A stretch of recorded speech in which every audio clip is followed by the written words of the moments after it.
日本時間6月27日、米ポッドキャスト番組、トークドジャーストゥーミーでは、先日の試合で、大谷選手が、ダルトンラッシング捕手に対し、厳しい表情で言葉をかけたシーンについて、言及をしました。また、この日は試合前に、デーブロバーツ監督も、大谷選手とラッシング捕手について、言及する場面がありました。ここからは、その様子を字幕付きでご紹介します。Were there, after the game the other day, just like any other like conversations you had or the coaching staff had with Dalton and or Shohei just on that dynamic and kind of how things played out in that inning the other day? We had conversations. I think that it was in the moment. I really feel that going forward we'll all be on the same page, and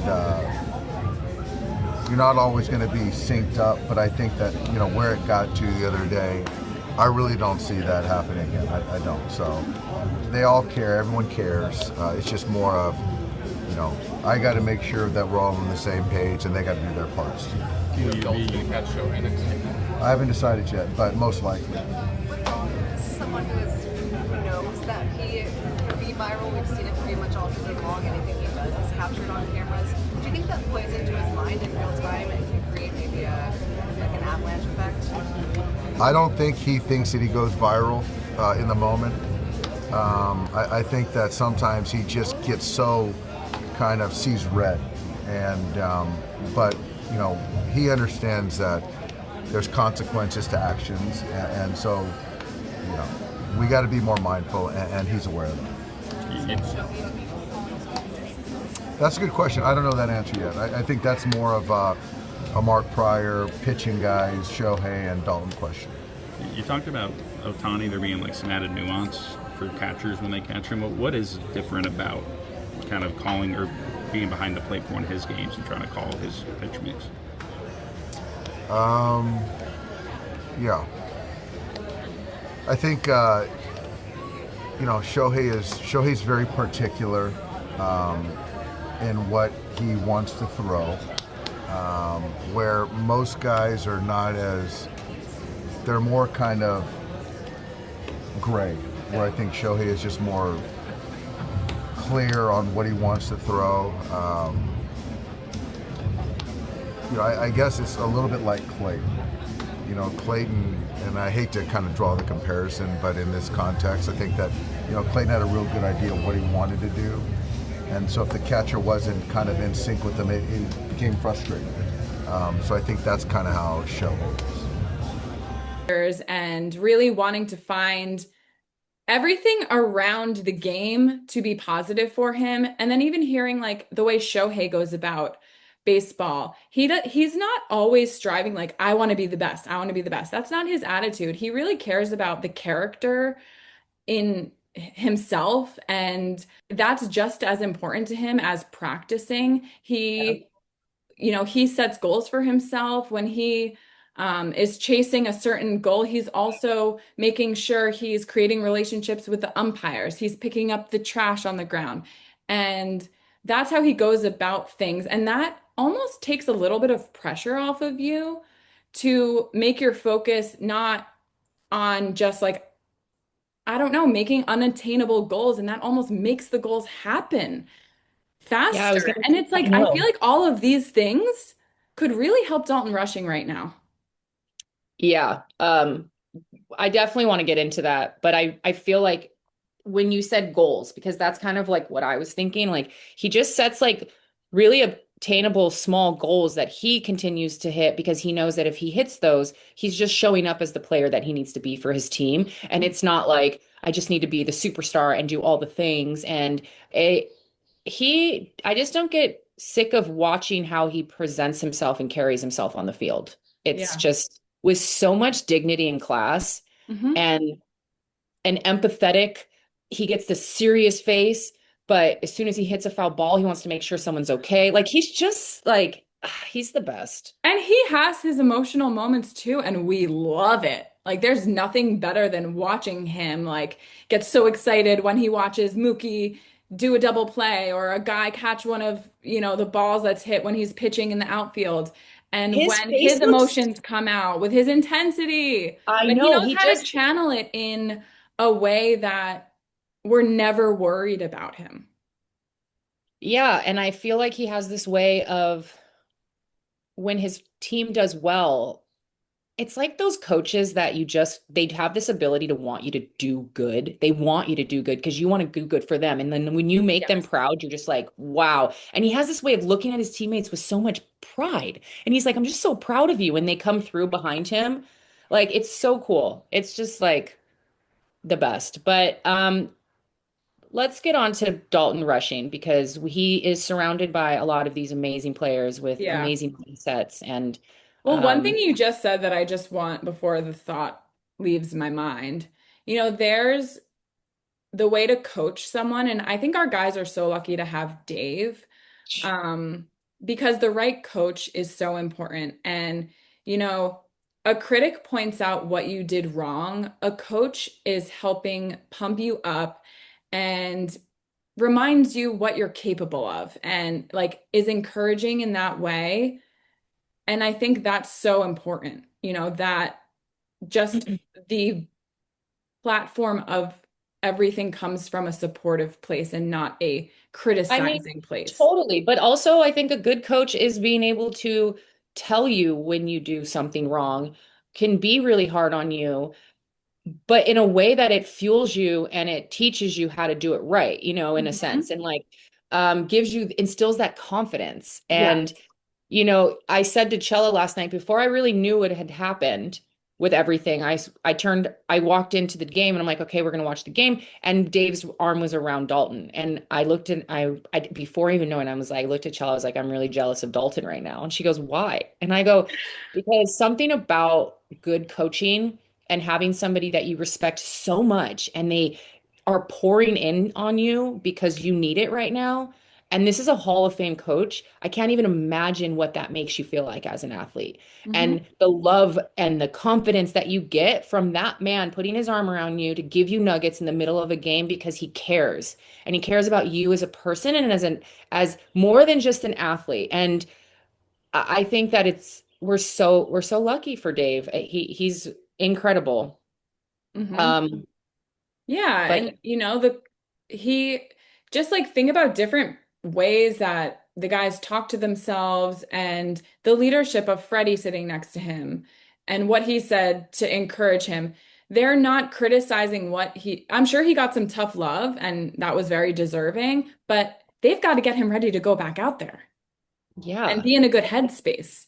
And totally. it definitely worked because he did go back there after the third inning and it was smooth sailing after that. But that was tough to watch. I commend Dalton for completely taking accountability after the interview. He admitted that he thought he was wrong, that all he can do is get better. And that's really all we can ask of him.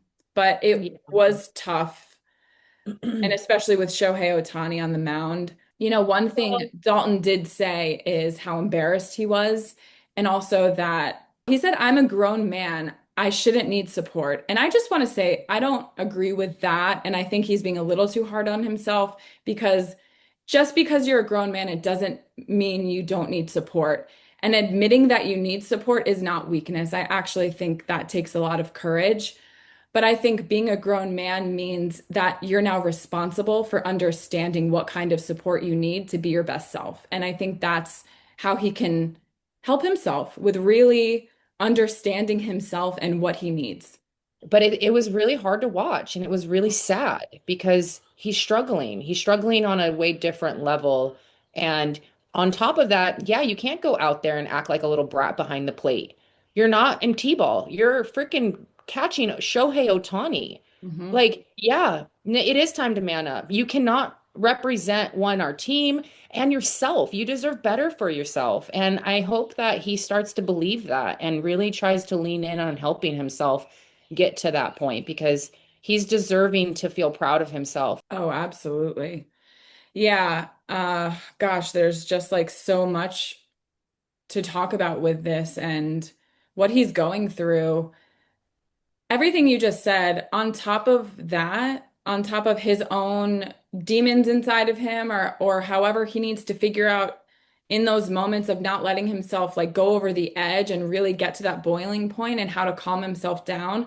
But he's also doing this under a lot of pressure, you know. Will Smith is out right now. He's been great. And think about what he did for us last season when Will Smith was on the IL and what he's done for us this season, what he did on Friday night.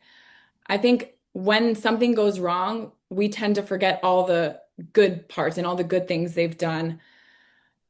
But also, like, do you think the players that last the longest are the ones that forget failure the quickest? Because baseball is a game of failure. If a guy's hitting 300, they're an all-star. And that means they're failing 70% of the time.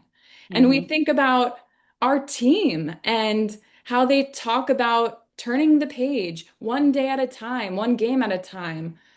That's almost the mentality that he needs to have in this moment. But also, his fieriness and his competitiveness is probably what got him to be a major leaguer. Totally.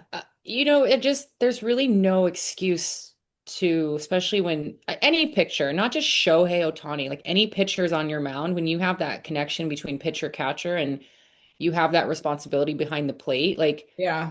you don't scream no and scream fuck when you just don't do that. When he made sure to challenge a play that you didn't think so, and then it's like showing too much emotion. You know, the batter at the plate during all that, number 5, was just like kind of looking around like, I'm so curious what the Twins players thought about what was going on with Shohei and Dalton.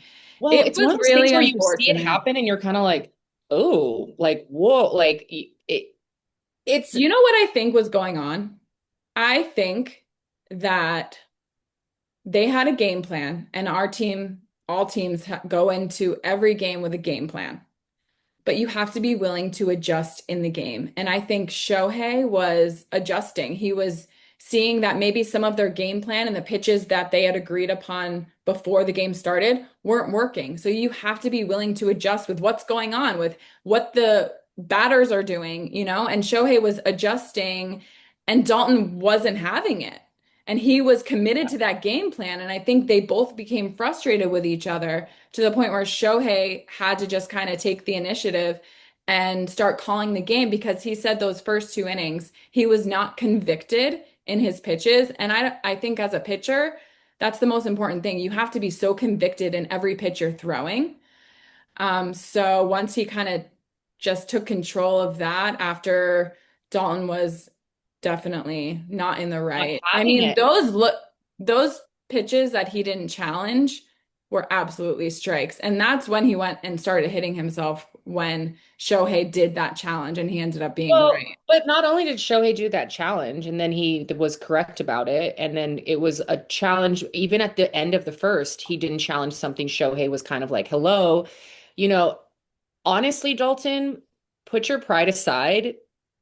Even if you do what Shohei wants and you don't necessarily think that that's the route you go, just do it, because that's going to take you further in a lot of different ways. Like sometimes I get it. Like when you feel convicted in something, you know something's wrong. I'm not saying just go with it all the time, just go with it, go with it. But when you're in this kind of atmosphere, sometimes you just have to listen to the veterans that are in front of you. And you have to just be like, I have to trust that this kind of feels uncomfortable, but I have to trust and adjust. Not don't adjust and then give an attitude on top of it and then really show that attitude. Like really, really, I mean, I'm all about putting your emotion on your sleeve, but like, dude, not how we convey ourselves as a team.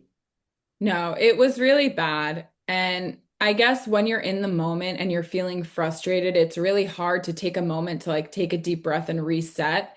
And I can remember like when I was younger, and it's like you don't want to admit when you're wrong in certain moments, but that's, you know, where maturity comes in. And I think he Yeah. has a lot of maturing to do. I But don't know. I the mean, look even on with his face when that wild throw I was happened and gonna the say, Twins yeah. scored. Oh man, you know, I'm always rooting for our guys. I'm always trying to find the positives in things, but that was not okay. To look at Shohei with that look on his face. To give attitude to Shohei Ohtani in a very public atmosphere like that it's very interesting. That's a very interesting mind space. It's almost like he forgets that there's a million cameras and that this is going to be blown up and talked about. I don't even care if there was 0 cameras. Even if I was just a hometown team and you saw that, and you have the camaraderie our team does, and you have a catcher that kind of acts that way towards a pitcher, I feel for him because I know he wants it, and I hope he can channel his emotions differently because he's an amazing player, and I think he can be have an amazing career, and I want him to do that. But even if there was 0 cameras and not one person was talking about it, like that, you just don't act that way. You don't do that to your teammates. Shohei Ohtani, I mean, let's give some love to Shohei Ohtani. He doesn't get enough of it, so we're gonna do it. We're gonna give him some love here. 1.47 ERA, highest OPS in the National League. At this point, they should just give out a trophy for the NL MVP runner-up because he's gonna win it. You know, he's going to win MVP for the 5th time, and I think that would be more interesting conversation. Who's going to finish in 2nd place in MVP voting? But you know, as Alan said, like Will Smith is hurt, Teoscar Hernandez is hurt, Kike Hernandez is hurt, Glass now, Trinan, Snell, Diaz, Ben Casparius. Remember him? Like all these guys are hurt, and they keep on winning. And you know, as Al said, the Dodgers. When I was covering the Dodgers at the LA Times, I would say like they treated the regular season like a dress rehearsal, and now this team's even better than 4 or 5 years ago. At this point, this team is they can kind of just coast to the regular season. They're going to win the division by a bunch of games. They don't have much of a challenge there, and they're going to try to optimize this for October. All these guys that are hurt, hopefully, you know, they're thinking we're going to get Glasnow back, we're going to get Snell back, the 2 Hernandez brothers back, Diaz back. All these guys will be back, you know, for September going into October, so they can be at their best when it matters most. And we saw it last year. And they're going to try to run it back this year. Maybe Kyle Tucker figures it out. Maybe he doesn't. Does it matter? I don't think so. いかがでしたでしょうか。このチャンネルでは日本人メジャーリーガーなどを中心に野球情報をお届けしています。この動画が良かったら高評価、チャンネル登録をよろしくお願いいたします。今回も最後までご覧いただきありがとうございました。それではまた次の動画でお会いしましょう。